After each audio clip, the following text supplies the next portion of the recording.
el Ministerio Público ha enviado al Congreso una denuncia constitucional, una más, contra el presidente Pedro Castillo, contra el exministro Heiner Alvarado. Y aquí lo insólito del delito, del presunto delito que se le imputa al presidente Castillo, es de haber solicitado dinero a un ministro de su gabinete para mantenerlo en el cargo. Estamos hablando del ministro Heiner Alvarado, que le solicitaba dinero, es decir, Castillo le habría solicitado dinero a Alvarado para mantenerlo en el cargo. Esto es un hecho inédito, inaudito como delito, y ya está en el Congreso. La Fiscalía presentó una nueva denuncia constitucional contra Pedro Castillo por presuntamente haber cobrado sobornos a través de su exministro Heiner Alvarado, en el marco de la red criminal que habría operado desde el Ministerio de Vivienda. Mientras tanto, otros frentes judiciales siguen activos. Ollanta Humala denunció detención arbitraria tras su condena y el Congreso evalúa medidas urgentes ante la grave crisis del sistema penitenciario. Comentario antes de pasar a los temas penales, por lo cual le hemos invitado. Esta situación penitenciaria ya se desbordó aparentemente, ¿no? O sea, muchachos de 18 años que ya son adultos tienen que permanecer en ese centro juvenil, luego se fugan. ¿Habrá una solución a la vista? Sí, a ver, lo primero que hay que decir es que el sistema penitenciario en el Perú está en crisis. Así ha sido declarado además por una ley del Congreso y por 2 decisiones del Tribunal Constitucional que han declarado un estado de cosas inconstitucional en todos los establecimientos penales y en este establecimiento correccional que no está, digamos, exento de esa caracterización. O sea, hay hacinamiento, sobrepoblación, crisis en atención, seguridad, salud, todo es terrible. Ahora, ¿qué se hace? El tema de la reforma de la edad para la responsabilidad penal, que es una propuesta, colisiona abiertamente con un tratado que el Estado peruano ha celebrado, que es la Convención sobre los Derechos del Niño de la ONU, que establece que niño es todo aquel menor de 18 años. Por eso es que nuestro Código Penal dice, no son culpables los que tienen menos de 18 años. Pero también hay un vacío, aparentemente, ¿no? Porque efectivamente cumplen, están en los 16 años, están en el centro correccional o de rehabilitación, como se quiera llamar, pero cuando cumplen 18 años no son trasladados a un penal de adulto porque han sido puestos bajo el régimen de menores de edad. Entonces ahí creo que la norma podría apuntar a ello. Eso es lo que yo creo que tiene que analizarse, ¿no? Esa situación, porque definitivamente también lo que establecen los... Es más, hay un mandato en el artículo 5 de la Convención Americana sobre Derechos Humanos que puede ser la base para que los legisladores puedan hacer su trabajo, en el que se establece que los menores no pueden estar con los mayores. En Maranguita, los menores están con los mayores. Exactamente, ahí están incumpliendo esa norma internacional. Ahora, es la prueba palpable porque los reos que han escapado hoy, o los internos, para decirlo en mejores términos, los internos que han escapado hoy de Maranguita, 3 eran de 18 años, de los 6 que han escapado. Entonces, ahí no se está cumpliendo eso de menores con mayores. Exacto, porque estás juntando a menores y mayores, lo cual resulta una práctica inconvencional, contraria a otro tratado que el Perú ha celebrado, que es la Convención Americana sobre Derechos Humanos. Entonces ahí hay definitivamente un vacío. Sí, yo creo que tiene que legislarse. Sí, tiene que legislarse, teniendo en cuenta, como te decía, hay un mandato imperativo de un tratado como la Convención Americana como base para esa legislación. Ahora, porque hay un proyecto de ley que ya se aprobó y que está a la espera de una promulgación por parte de la presidenta o una observación, y es precisamente ese, que los menores entre 16 y 18 años sean juzgados como adultos en el caso de delitos graves como homicidio o sicariato, ¿no? Entonces, ¿usted estaría de acuerdo con que se promulgara esa ley? ¿La ve viable? No, es inviable jurídicamente porque, por lo del... porque cuando un Estado se adhiere a un pacto de derechos humanos como es la Convención de los Derechos del Niño, hay una obligación que se llama el principio de buena fe. No expedir ninguna disposición de derecho interno, vale decir en términos sencillos, ninguna ley que vaya en contra de lo que manda el tratado. El tratado dice la responsabilidad es 18. 18 a menos no, 18 a más sí. Con lo cual, Si tú dices, para determinados delitos graves, sicariato, violación, asesinato, extorsión, hay que cambiar la reducción de la pena, estaría yendo en contra del texto expreso y claro del Tratado de Derechos Humanos. Eso es inviable jurídicamente, no se puede hacer. Entonces veremos, justamente estábamos por conectarnos en algún momento con el congresista Alejandro Muñante, que es el autor de esta norma. Pero vayamos al tema penal, por el cual también lo habíamos convocado, y es que hoy ya el Ministerio Público ha enviado al Congreso una denuncia constitucional, una más, contra el presidente Pedro Castillo, contra el exministro Heiner Alvarado. Y aquí lo insólito del delito, del presunto delito que se le imputa al presidente Castillo, es de haber solicitado dinero a un ministro de su gabinete para mantenerlo en el cargo. Estamos hablando del ministro Heiner Alvarado, que le solicitaba dinero, es decir, Castillo le habría solicitado dinero a Alvarado para mantenerlo en el cargo. Esto es un hecho inédito, inaudito como delito, y ya está en el Congreso. Usted ha sido abogado del expresidente Pedro Castillo, debe estar al tanto de este tema. Sí, lo primero que hay que decir es, cuando yo fui abogado no había ninguna denuncia ni investigación al respecto, pero ya planteada la denuncia constitucional, ¿cuál es el comentario que hay que hacer? Están formulando una denuncia constitucional por el delito de cohecho pasivo impropio. Así es. Que, para que se nos entienda por parte de la audiencia, significa cuando el funcionario, en este caso el presidente Castillo, según la hipótesis que plantea la Fiscalía, habría solicitado sumas de dinero a cambio de hacer su trabajo, que es mantener en el cargo al ministro Heiner Alvarado. Por eso es cohecho pasivo impropio. Fuera propio cuando se trata de una violación de sus obligaciones. No, pero es decir, yo le digo que es inaudito porque las entregas de dinero, según expresa la denuncia constitucional, se hacían en Palacio de Gobierno. O sea, ¿eso no es un agravante? No, para la ley penal no es agravante, pero yo creo que hay que tomar, digamos, dentro de su adecuada dimensión y contexto esta denuncia. Es una denuncia constitucional que básicamente lo que le está pidiendo al Congreso es que le dé una autorización para continuar con la investigación. Es decir, no es una denuncia constitucional que se va a convertir automáticamente en una acusación. No, porque eso ya está entonces, ¿no? Exacto. Hay todo un procesamiento después que continúa sus etapas y tiene todo un derrotero. Ahora, esta además no es el único denunciado en esta. La Fiscalía de la Nación ha denunciado a Heiner Alvarado, a Pedro Castillo, Heiner Alvarado, exministro de Vivienda y Construcción, Félix Chero. Y los tres son acusados por el mismo delito de cohecho pasivo o presunta recepción de sobornos, ¿no? Entonces, aquí, como dice usted, es para continuar. Doctor, pero acá hay un hecho importante, y es que acá hay un personaje, ¿no?, que es el señor Salatiel Marrufo, ¿no? Usted recordará, y los televidentes seguro también, que el día 6 de diciembre, el día previo al golpe de Estado, el cierre del Congreso de Pedro Castillo, el intento de cierre, él dijo ante la Comisión de Fiscalización que se le pagaba, y lo dijo el mismo día, perdón, en la mañana, el 7 de diciembre, que dio a conocer esto, que se le entregaba el dinero de Heiner Alvarado, y eso habría precipitado el golpe de Castillo, ¿cree usted? Porque ya estaba acorralado ante este testimonio. No, porque el 6 de diciembre, un día antes, nos reunimos y yo le dije al presidente, mañana declara Salatiel Marrufo en la Comisión de Fiscalización, sí, que era una comisión anti-Castillo, abiertamente anti-Castillo. Y entonces, es en la mañana y en la tarde vamos a ir al Congreso a debatir la vacancia. Dije, hay que estar preparados para que diga lo que diga, pues, porque seguramente lo están citando para que señale que usted es culpable, que usted es el mayor corrupto de la historia de la República Peruana.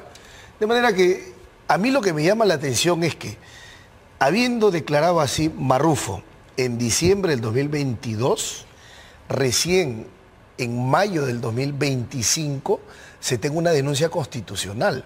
Porque si supuestamente Salatiel Marrufo decía la verdad y tenía todas las pruebas de lo que decía, ¿por qué no de inmediato se planteó la denuncia? Pues es colaborador eficaz. Pero no, ¿por qué le llama la atención, doctor, cuando tenemos esa lentitud del Ministerio Público? No es el único caso. En el caso del expresidente Martín Vizcarra, usted recordará que el fiscal Germán Juárez Atocha en el año 2020 dijo que tenía las pruebas, que iba a acusar directamente por el tema del hospital de Moquegua y Lomas de Hilo, y recién hemos visto el juicio en el 24. Entonces, ¿por qué le llama la atención? No, me llama la atención porque vamos a plantear, en un escenario en donde una persona es colaboradora, supuestamente no solo tiene su palabra, sino su palabra está acompañada de prueba.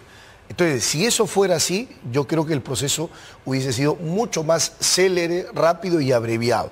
No ha sido así. Ahora, lo que viene es básicamente, como digo, una continuación de investigación y ya las defensas de Castillo y los exministros Heiner y Chero podrán determinar y desvirtuar la imputación que plantea el Ministerio Público. Bueno, el presidente Castillo, según la denuncia que publica hoy, que tuvo acceso al diario El Comercio, se le atribuye a Castillo haber hecho solicitudes de dinero hasta en 5 oportunidades, con distintos propósitos. Esto ocurrió entre septiembre del 2021 y mayo del 2022. Usted ahí era el abogado de Pedro Castillo en esa... Sí, claro. Pero usted... En ese periodo, pero yo desconozco que haya ocurrido esa solicitud. Nunca tuve conocimiento de ese hecho, ni tampoco me lo contó alguna persona, y me refiero a Castillo o alguna otra persona vinculada a él. Claro, no le van... Ahora, Salatiel Marrufo es un colaborador eficaz y este es el tema por el cual es colaborador eficaz. Claro, con lo cual es importante que se pueda determinar qué prueba corrobora su dicho más allá de lo que él comenta, ¿no? Porque a mí me parecía, por ejemplo, también muy llamativo en ese momento que Marrufo dijera que pese a que no tenía un vínculo de confianza con Castillo, que en algún momento él directamente le dio sobornos a Castillo, cuando supuestamente había, ¿no es cierto?, un medio que era Heiner Alvarado para recibir los sobornos. Con lo cual a mí la historia, a mí me parece ahí inconsistente, porque si dice que Heiner es el que recibe, ¿qué haces salteándote a Heiner y yendo donde el presidente a darle un presunto soborno? Bueno, veamos cómo se desarrolla esto, porque es un trío, ¿no? Es Heiner Alvarado, es Chero y es Pedro Castillo que sigue en juicio. Pero hoy día es un día de expresidentes, porque le voy a contar, y tengo aquí la publicación del expresidente Ollanthumala, que se está quejando, está presentando una queja formal, porque dice que tiene una detención arbitraria. Según Ollanthumala, ha presentado una queja funcional a la Autoridad Nacional de Control del Poder Judicial. Eso dice hoy Ollanthumala en una publicación en redes sociales. Dice que hoy día 2 de mayo, cumple 18 días de detención y el tribunal, presidido por la jueza Naiko Coronado, no me ha notificado aún de la sentencia, impidiéndome apelar, dice Humala. También he pedido a la autoridad de control se realice un registro informático de las computadoras del tribunal que me sentenció para saber hasta qué día y hasta qué hora se siguió corrigiendo dicha sentencia. Y aquí ponen que es un tuit enviado a solicitud del expresidente Ollanthumala, porque evidentemente no tiene él una comunicación y hay un email que él manda a través de su abogado Wilfredo Pedraza. ¿Qué razón o no tiene el presidente Ollanthumala con este pedido? Bueno, a ver, tiene razón Humala cuando sostiene que ninguna persona debería en el Perú irse presa si es que no hay una decisión motivada y escrita de un juez. Y hoy todavía no la hay. Lo que tenemos son 2 lecturas, un adelanto de fallo y una lectura integral del fallo de la sentencia.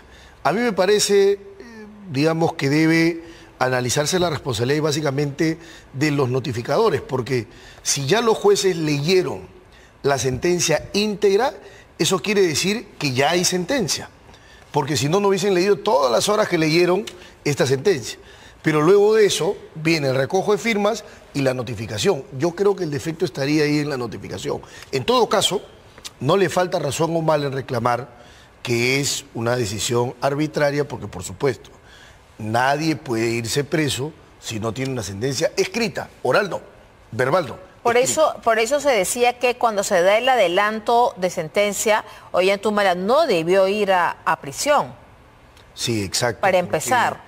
Porque es más, esto es una posición que ha asumido el Tribunal Constitucional, en la que sostiene que vía un adelanto de fallo la persona no puede ser encerrada porque no existe sentencia escrita. ¿Cuál será el futuro? Porque aparentemente, y como lo está planteando la defensa del expresidente Humala, el doctor Wilfredo Pedraza, aparentemente cuando han dictado el fallo, habrían habido varios vicios. ¿Usted cómo lo lee? Ellos han planteado un habeas corpus. Ellos han planteado un habeas corpus. Pero que se le han negado. Claro. Si es que en vía de apelación, hoy o en estos días, antes que haya sentencia escrita, un juez resuelve que Humala debería estar en libertad hasta que no reciba una sentencia física y escrita, sería una decisión correcta y no tendría por qué alarmarnos. Con lo cual, si es que finalmente el habeas corpus le puede dar la razón, pero luego de que él ya recibe la sentencia, habría una sustracción de la materia, o sea, ya no habría nada que discutir ahí.